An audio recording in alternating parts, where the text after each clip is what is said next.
Hey fam, it's your girl Ayana from Harriet Return, coming here with a little Wednesday wisdom, I guess. Let's talk about work-life balance, because what does that even mean?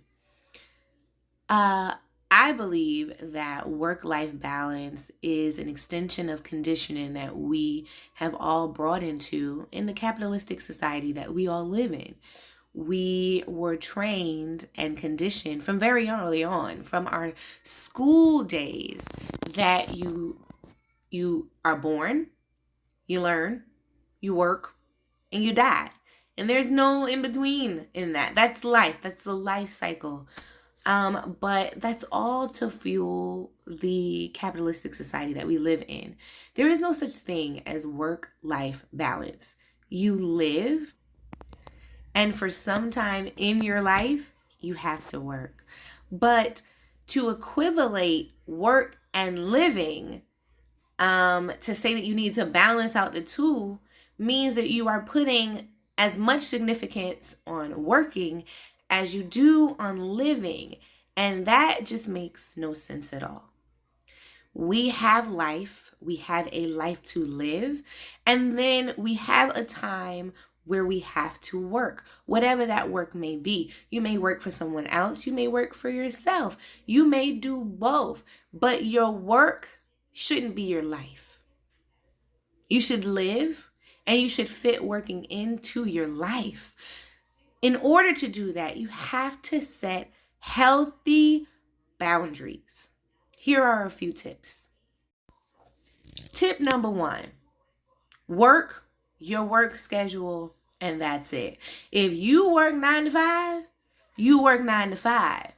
So at 5:01, 5:02, 5:10, 6:45, 7:22, you're off the clock. So really be off the clock. Set a boundary that you do not explore work activities outside of work hours. Give them your 8 hours and keep it pushing. That includes responding to work emails, responding to texts, responding to work requests. Oh, let me just finish this spreadsheet because it has to get done. Let me give you some game. It's going to get done tomorrow during your work hours. Take the designated time that you need to live.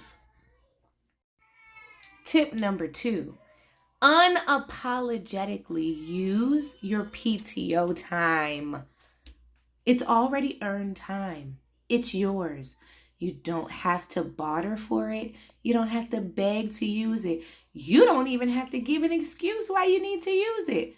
Use your PTO time. If you have sick days and you're sick, take off. If you have annual vacation time, take off. You want to take a mental health day, take off. You want to take I want to go to brunch and turn up today day, take off. Use your paid time off because you accrued it and earned it. It's yours. And if you have supervisors that make it challenging to use your PTO, go to HR. Last and final tip. Tip number 3, balance out your emotional investment to work.